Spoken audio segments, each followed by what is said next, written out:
இந்த உலகில் மனுஷராக பிறந்த அனைவருக்குமே கஷ்டங்கள், கவலைகள், சோதனைகள் வரத்தான் செய்யும். அவரை ஏற்றுக்கொண்டு ரட்சிக்கப்பட்ட பின்பு நமக்கு சோதனைகள் வந்தால் அந்த சோதனையில் இருந்து தப்பிக்கொள்ளும்படியான போக்கை உண்டாக்குவார்னே 1 கொரிந்தியர் 10:13 இருக்குது.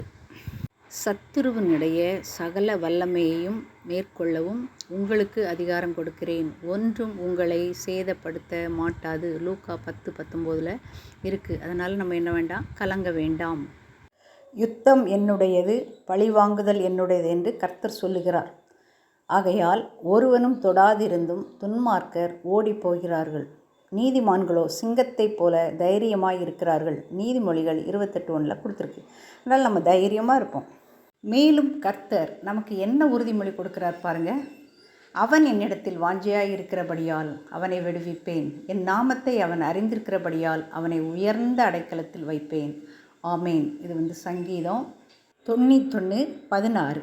அப்போது அவரை விசுவாசித்து நம்ம ரட்சிக்கப்பட்ட பின்பு நம்மளுக்கு என்ன பேர் வந்துடும்னா விசுவாசின்னு பேர் வந்துடும்.